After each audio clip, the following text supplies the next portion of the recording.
ഇത് എൻ്റെ വീട്, ഞങ്ങളുടെ കൊച്ചു സ്വർഗം. ഇന്നൊരു വെള്ളിയാഴ്ച ആയതുകൊണ്ട് പെട്ടെന്ന് തന്നെ മുണ്ടൊക്കെ എടുത്തൊന്ന് സെറ്റായി റെഡി ആയിക്കൊണ്ടിരിക്കാനുണ്ടാ. എപ്പോൾ വെക്കേഷൻ എന്നാലും അളിയൻ്റെ വണ്ടി ഉണ്ടാവും, ബൈക്കായിട്ടും കാറായിട്ടും. അതുകൊണ്ട് നമുക്ക് യാത്രക്കൊന്നും ഒരു ബുദ്ധിമുട്ടില്ല. അളിയൻ്റെ പകരം ഡയലോഗ്, എന്തിനാ മക്കളെ ഇഷ്ടംപോലെ വണ്ടി ഇവിടെ കിടക്കുന്നുണ്ട്, പോയി എടുത്ത് ഓടിക്കാൻ പാടില്ല, നിങ്ങൾ എന്തിനാ വെറുതെ വണ്ടി വാങ്ങിച്ച് വീട്ടിലിരുന്നത്, വല്ലപ്പോഴും അല്ലേ ഞങ്ങൾ വരുന്നുള്ളൂ. അതുകൊണ്ട് കെൻസുവിന് വണ്ടി എടുത്ത് ഞാൻ എൻ്റെ വണ്ടി എടുത്തെറി. ഇതാണ് ഞങ്ങളുടെ ജമാഅത്ത് പള്ളി, തണ്ടേക്കാട് മുസ്ലിം ജമാഅത്ത്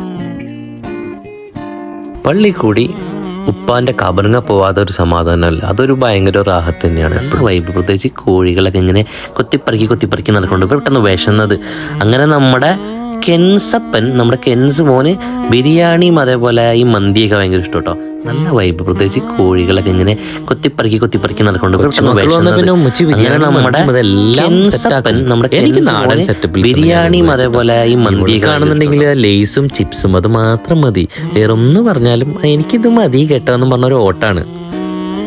ഇത് ജ്യേഷ്ഠൻ പണിയുന്ന അപ്പാർട്ട്മെന്റ് ആണ്. അപ്പോൾ അതിൽ പണിയും കാര്യങ്ങളൊക്കെ ഉണ്ടായിരുന്നു. ജസ്റ്റ് അതൊക്കെ ഒന്ന് പോയി നോക്കി. അപ്പോഴത്തേക്കും മഴ ഒന്ന് പെയ്തു. അങ്ങനെ ജ്യേഷ്ഠൻ പുറത്തേക്ക് പോകാനായിട്ട് ഇറങ്ങി. അങ്ങനെ ജൻ്റെ മോളിൽ കള്ള പൂച്ചോർക്ക് ഉറങ്ങുന്നുണ്ടായിരുന്നുണ്ട്. അപ്പം ഞങ്ങൾ ഇച്ചിരി അങ്ങനെ കിടന്ന് കുറച്ച് നേരം അങ്ങനെ കിടന്ന് കളിച്ച് അങ്ങനെ കിടന്ന് ഉറങ്ങി.